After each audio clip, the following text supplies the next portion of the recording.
গল্পের নাম ইশকে নিকাহ। লেখিকা লায়রা আয়নাত। পর্ব ৫। অ্যাশার ফ্যামিলির জিম হলে Ayaz, Inayat, Faith, Louis, Eric আর আইজাক সবাই উপস্থিত। আয়াজ ওয়ার্কআউট করছে। জিমের সময় নিজের হুইয়ে প্রোটিন আনতে ভুলে গেছে সে। তবে এটা একটা অজুহাত। এখানে উপস্থিত ৭-৮ জন মেইড আর গার্ড থাকা সত্ত্বেও সে সোজা তার মমকে কল করে ইনায়াতকে দিয়ে প্রোটিন শেকটা পাঠাতে বলেছে। তার মাও ছেলের চালাকিটা বোঝেন। ইনায়াতকে এক নজর দেখার জন্যই যে আয়াজের এই বাহানা, সেটা বুঝতে আর উনারও বাকি নেই। ইনায়াত আসছে শুনে আয়াজ দ্রুত ওয়াশরুম থেকে চোখে মুখে পানি দিয়ে আসে। তার পরনে একটা ব্ল্যাক স্লিভলেস জিম ভেস্ট আর হোয়াইট শর্টস। ইন্টেন্স ওয়ার্কআউটের পর তার সুঠাম বডি চকচক করছে, পেশিগুলো স্পষ্ট। জিম হলের গ্লাস ডোর পুশ করে ইনায়াত ভেতরে ঢোকে। তার হাতে প্রোটিন শেইকের বোতল। কিন্তু আয়াজের প্রত্যাশায় পানি ঢেলে দিয়ে ইনায়াত তার দিকে এক নজরও তাকায় না। চুপচাপ বোতলটা নামিয়ে রেখেই সে উল্টো ঘুরে চলে যেতে নেয়। আয়াজ তো ভেতরে ভেতরে ভারী অপ্রস্তুত। এতক্ষণ ধরে তৈরি করা ইমপ্রেশনটা এই মেয়ে এভাবে ইগনোর করল। আয়াজ আর থাকতে না পেরে ডাক দেয়, এই ইনায়াত, শোনো। ইনায়াত এবার ঘুরে আয়াজের মুখের দিকে তাকায়। শান্ত গলায় বলে, শুনছি গু। আয়াজ কিছুক্ষণ মুগ্ধ দৃষ্টিতে ইনায়াতের দিকে তাকিয়ে থাকে, কিন্তু শেষে খেই হারিয়ে ফেলে বলে, না কিছু না গু। ইনায়াত বেশ বিরক্ত হয়ে একটা লুক দেয় ওর দিকে। তবে কিছু না বলে সে আবার পা বাড়ায় যাওয়ার জন্য। সামনে বাড়াতেই দেখে একটু দূরে ফেইথ বসে বসে ঘাড়ের ব্যথায় কাতরাচ্ছে। এরিককে উদ্দেশ্য করে ফেইথ বলছে, ব্রো, এত পেইন কেন হচ্ছে? ঘুম থেকে ওঠার পর থেকে ঘাড়ি নাড়াতে পারছি না। আহ! ইনায়াত ফেইথের দিকে তাকিয়ে বলে, আমি হেল্প করতে পারি, তুমি চাইলে গু। ফেইথ ব্রু কুচকে তাকায়, কিভাবে? ইনায়াত পাল্টা প্রশ্ন করে, করব? হ্যাঁ বা না? ফেইথ একটু ভেবে জবাব দেয়, হ্যাঁ গু। ইনায়াত এগিয়ে গিয়ে ফেইথের ঘাড়ের অবস্থা খুব গভীরভাবে অবজার্ভ করে। তারপর ধীরে ধীরে তার ঘাড়ের স্টিফ হয়ে থাকা মাসলগুলোতে প্রেশার দিয়ে ম্যাসাজ করতে শুরু করে। স্পাইনের পজিশন ঠিক করার জন্য খুব সতর্কতার সাথে ঘাড় সামান্য ঘুরিয়ে স্ট্রেচ করায়। ব্যথায় ফেইথ চোখ বন্ধ করে ফেললেও কিছুক্ষণ পরেই তার ঘাড়ের মাসল রিল্যাক্স হতে শুরু করে। ইনায়াত শান্ত গলায় তাকে রিল্যাক্সে থাকতে বলে, যাতে পেশিগুলো স্বাভাবিক অবস্থায় ফিরে আসে। ঘাড়ের ব্যথা কমতেই ফেইথ স্বস্তির শ্বাস ফেলে বলে, থ্যাঙ্কস ইয়ার। আমার স্পাইনের পেইনটাও অনেক বেড়েছে, এটাতেও একটু হেল্প করবে? ইনায়াত নির্লিপ্ত গলায় বলে, শিওর গু। প্রথমে সে ফেইথকে সোজা হয়ে বসতে বলে। তারপর খুব ধীরে ধীরে তার কাঁধ, ঘাড় আর মেরুদণ্ডের আশেপাশের শক্ত পেশিগুলোতে প্রেশার দিয়ে পশ্চারাল থেরাপি আর কাইরোপ্র্যাকটিক অ্যাডজাস্টমেন্ট শুরু করে।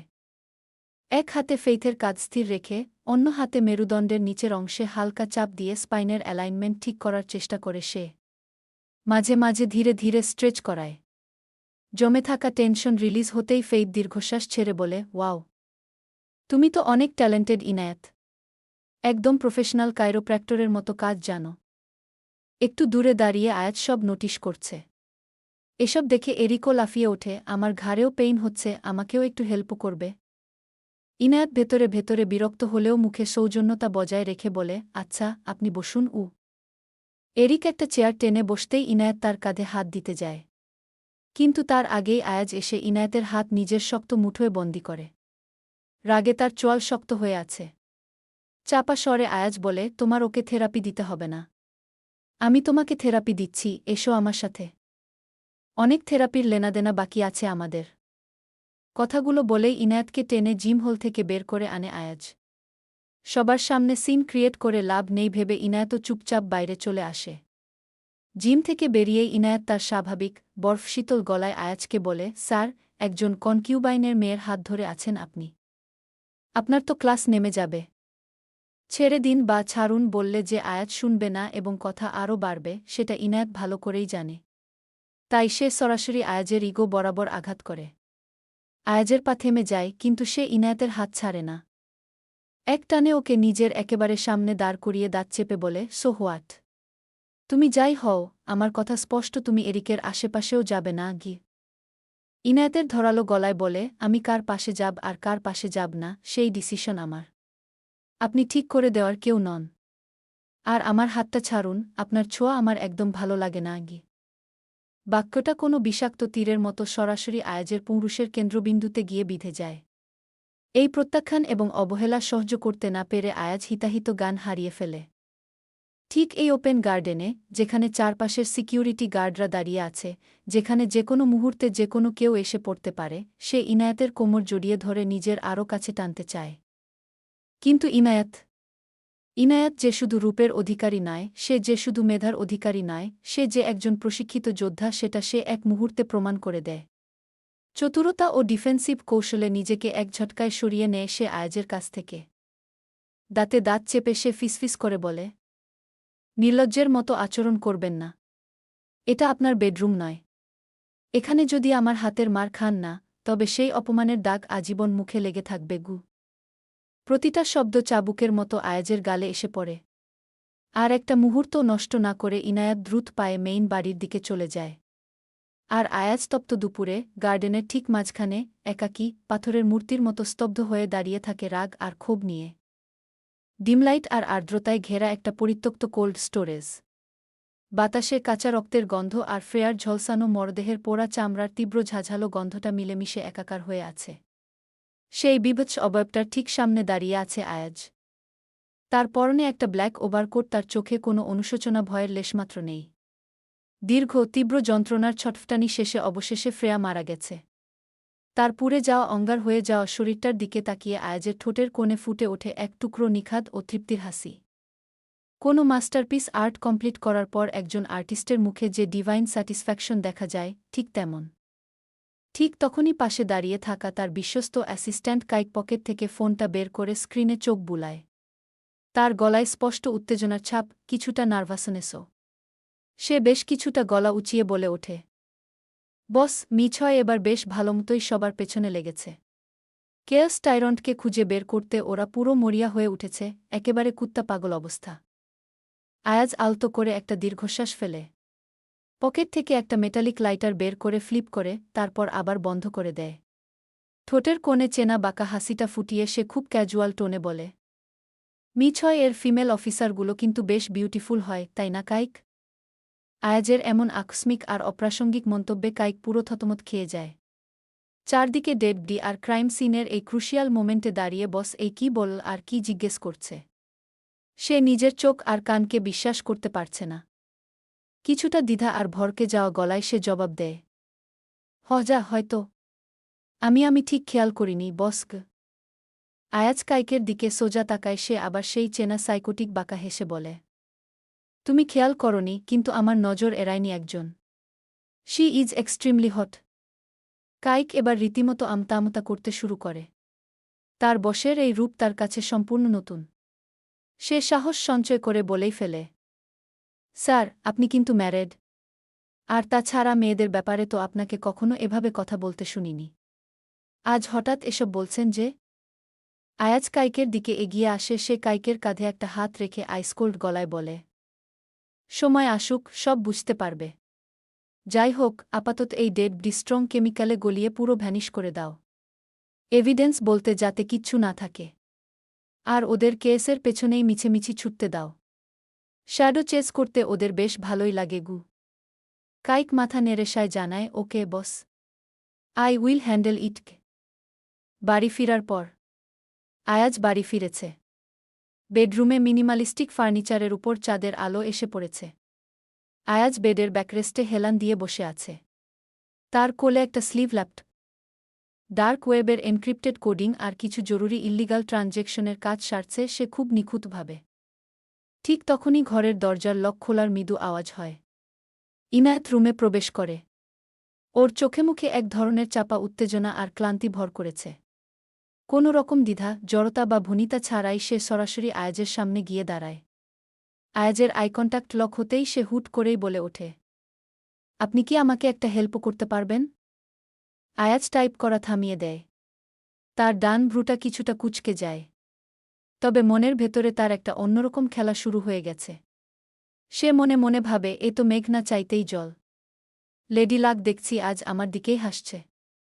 সে খুব ধীরে সুস্থে ল্যাপটপটা শাটডাউন করে একপাশে সরিয়ে রাখে। সোজা হয়ে বসে দুই হাতের আঙুলগুলো একে অপরের সাথে লক করে গভীর গলায় বলে, বলো, কি ব্যাপার, আজ হঠাৎ হেল্প চাইছে? ইনায়াত কয়েক সেকেন্ড নীরব থাকে। নিজের ভেতরের মানসিক জড়তা আর অস্বস্তিটুকু কোনমতে গিলে নিয়ে সে বলে, আপনাকে আমার সাথে একটা হাই প্রোফাইল পার্টিতে যেতে হবে। তবে আমার ফ্রেন্ড সেজে পসিবল কি? ইনায়েতের মোটেও ইচ্ছে ছিল না আয়াজের কাছে এসে এভাবে রিকোয়েস্ট করার। কিন্তু পরিস্থিতি তাকে একদম দেয়ালে পিঠ ঠেকিয়ে দিয়েছে, কোনো এক্সিট রুট নেই। মূলত তাদের ডিপার্টমেন্টাল হেড তাকে এই টপ সিক্রেট অ্যাসাইনমেন্টটা দিয়েছেন। আয়াজ একজন পাবলিক ফিগার, একজন ক্রাউন হওয়ায় সোশ্যাল মিডিয়ায় সে ভীষণ ভাইরাল। তার উপর সম্প্রতি একটা ডার্ক অ্যাকশন থ্রিলার সিরিজে লিড ক্যারেক্টারে অভিনয় করার কারণে তার পপুলারিটি আর হাইপ এখন পুরো তুঙ্গে। এদিকে রিকু নামের এক কুখ্যাত আন্তর্জাতিক মাফিয়া, যে আন্ডারগ্রাউন্ডের বড় বড় সব ইল্লিগাল হিউম্যান এক্সপেরিমেন্ট আর ড্রাগ ট্রায়ালের মেইন স্পন্সর, সে আবার পর্দার আয়াজের এক পাগলাটে ভক্ত। এই রিকুর সাথেই আবার আন্ডারওয়ার্ল্ডের গডফাদার কেএস টাইরন্টের বেশ ভালো এবং গভীর কানেকশন আছে।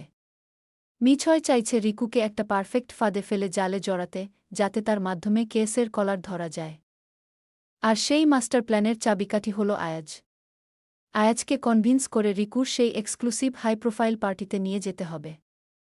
যখনই ডিপার্টমেন্টে আয়াজকে ম্যানেজ করার প্রসঙ্গ ওঠে, তখন ইনায়েতের মামা, যিনি এই ইনভেস্টিগেশন ডিপার্টমেন্টের একজন উচ্চপদস্থ কর্মকর্তা, তিনি এই জটিল দায়িত্বটা সরাসরি ইনায়েতের ঘাড়ে চাপিয়ে দেন।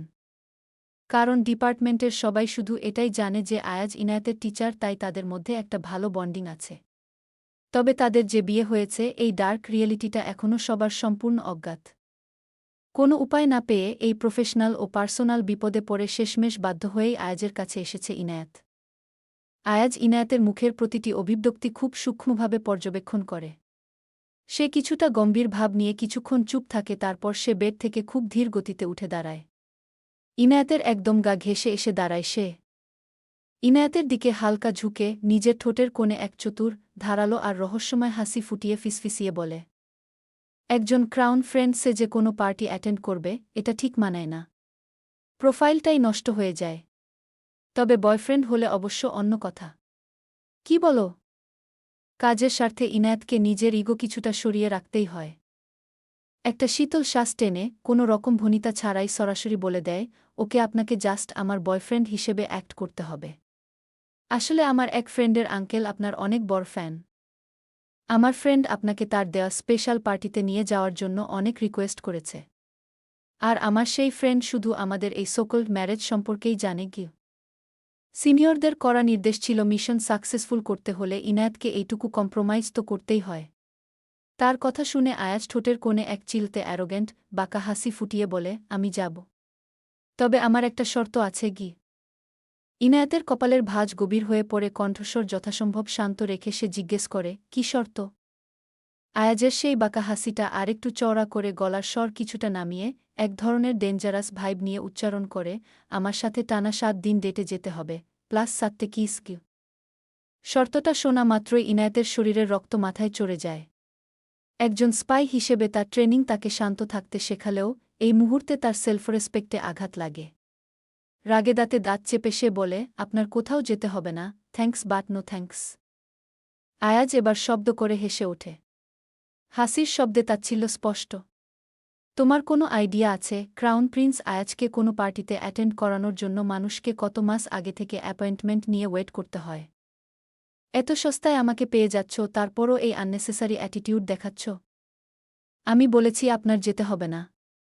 একটা ফেক অ্যাসাইনমেন্টের জন্য আপনাকে নিয়ে যেতে আমি এতটা নিচে নামতে পারব না। কথাটা ছুড়ে দিয়েই ইনায়েত গটগট করে হেঁটে কাচের স্লাইডিং ডোর ঠেলে ব্যালকনিতে চলে যায়। রাতের ঠান্ডা বাতাস তার উত্তপ্ত মস্তিষ্ককে কিছুটা শান্ত করার আগেই তার পকেটে থাকা সিক্রেট কমিউনিকেটর ফোনটায় একটা টেক্সট পপ আপ করে। সেন্ডার হল লিওনার্দো। সে লিখেছে, যেভাবে হোক ক্রাউন প্রিন্স আয়াজকে রাজি করো। আগামীকালই সেই পার্টি। এটা তোমার অ্যাসাইনমেন্ট। এই মিশনটা সাকসেসফুল করতে পারলেই কেএসকে ধরার মেইন অপারেশনে তোমাকে আমাদের স্কোয়াডের অ্যাক্টিভ মেম্বার করা হবে। Don't mess this up. স্ক্রিনের মেসেজটা দেখে ইনায়েত কয়েক সেকেন্ড পাথরের মতো স্থির হয়ে দাঁড়িয়ে থাকে। একটা দীর্ঘশ্বাস ফেলে নিজের আকাশচুম্বী ইগোকে জোর করে পায়ে পিষে সে আবার রুমে প্রবেশ করে। সোজা এসে দাঁড়ায় আয়াজের ঠিক সামনে। কথাটা উচ্চারণ করতে গেলেও তার ফিজিক্যালি বমি পাচ্ছে এখন, তবুও সে নিজের এক্সপ্রেশন একদম ফ্ল্যাট রেখে বলে, আমি রাজি। আপনার শর্তেই রাজি। আমার ফ্রেন্ড অনেক অসুস্থ, তাই তার রিকোয়েস্ট আমি কোনোভাবেই ফেলতে পারছি না। সম্মতি পেয়ে আয়াজ হালকা নড়েচড়ে বসে। একটা প্রিডেটরি, ভিক্টোরিয়াস হাসি তার ঠোঁটে খেলে যায়। সে ধীরেসুস্থে সোফা থেকে উঠে দাঁড়ায়। নিজের সিগনেচার মেটাল ফ্রেমের চশমাটা খুলে টেবিলের উপর রেখে সরাসরি ইনায়েতের চোখের দিকে তাকায়। তাহলে আমিও যাব। কবে যেতে হবে? ইনায়েত অবজ্ঞায় আয়াজের দিক থেকে চোখ ফিরিয়ে নেয়। আগামীকাল গু। ওকে। তাহলে ডিল ফাইনাল, রাইট? আয়াজ যেন ব্যাপারটা একদম কনফার্ম করে নিতে চায়। হ্যাঁ গু। এই গোল্ডেন চান্সটা আর হাতছাড়া করে না আয়াজ। সে ভারী গলায় বলে ওঠে, তাহলে এদিকে এসো। আমার পাওনা কিসগুলোর মধ্যে একটা আজই অ্যাডভান্স করে নিই। কথাটা শেষ হতে না হতেই আয়াজ এক পা এগিয়ে আসে। ইনায়াত কিছু বুঝে ওঠার আগেই আয়াজের শক্ত হাত তার ঘাড়ের কাছে চেপে বসে এক ঝটকায় তাকে টেনে নেয় একেবারে নিজের বুকের সাথে। দুজনের মাঝে এক সুতোর ব্যবধানও নেই। ইনায়াত এতটুকুও প্যানিক না করে আয়াজের চোখের দিকে সরাসরি তাকিয়ে একদম ঠান্ডা, আইসি গলায় বলে, একজন কনকিউবাইনের মেয়েকে কিস করবেন, ইয়োর হাইনেস? আপনার রয়্যাল ক্লাস নষ্ট হয়ে যাবে না? ইনায়াতের এই শার্প, টক্সিক প্রশ্নে আয়াজ একটুও রিয়াক্ট করে না। সে আর আজ পিছিয়ে যায় না। বরং ডেডলি গলায় সে জবাব দেয়, ওসবের ধার আমি আপাতত ধারছি না, ডার্লিং কু। বলেই আয়াজ অবলীলায় ইনায়াতের ঠোঁটে নিজের ঠোঁট ডুবিয়ে দেয়। এটা কোনো সাধারণ কিস নয়, এটা পিওর ডমিনেশন। ইনায়াত চোখ বোঝে না, তীব্র ডিসকাস্টে রক্তবর্ণ চোখে সে আয়াজের দিকে তাকিয়ে থাকে। তার পাকস্থলী মোচড় দিয়ে ওঠে, একটা দমবন্ধ করা, তীব্র বমিভাব গ্রাস করছে তাকে। কিন্তু আয়াজের সেদিকে কোনো ভ্রুক্ষেপ নেই। সে তো এই একটা কিসেই ইনায়াতের সমস্ত রেজিস্ট্যান্স গুড়িয়ে দিয়ে ১০০ বারের শোধ তুলে নিতে চাচ্ছে। একটা শ্বাসরুদ্ধকর, রাফ এবং ইনটক্সিকেটিং ছোঁয়ায় সে ইনায়াতকে নিজের বাহুর মাঝে শক্ত করে বন্দী করে রাখে। আয়াজ ইনায়াতের ঠোঁটের স্বাদ যেভাবে নেওয়া যায় ওভাবে নিতে থাকে। ইনায়াতের লিপে শুষে নিজের ঠোঁটের মাতাল ছোঁয়ায় ভরিয়ে দেয়। অবশেষে অক্সিজেনের অভাবে ইনায়াতের দম বন্ধ হয়ে আসার উপক্রম হলে আয়াজ তাকে ছেড়ে দেয়। ছাড়া পাওয়া মাত্রই ইনায়াত এক ছুটে ওয়াশরুমে ঢোকে। বেসিনের কাছে পৌঁছাতেই সে আর নিজেকে ধরে রাখতে পারে না, বমি করে দেয়। ওয়াক তুলতে তুলতে তার তো ভেতরের সবকিছু একসাথে বেরিয়ে আসার জোগাড় হয়। আর বাইরে দাঁড়িয়ে থাকা আয়াজ নিজের বুড়ো আঙুল দিয়ে আলতো করে নিজের নিচের ঠোঁট মুছে নেয়। তার চোখের দৃষ্টি ওয়াশরুমের হাফ ওপেন দরজার দিকে ফিক্সড, আর ঠোঁটের কোণে ঝুলছে তার ডার্ক, স্যাডিস্টিক আর স্যাটিসফায়েড একটা স্মার্ক। গল্পটা কেমন হয়েছে অবশ্যই বলে যাবেন।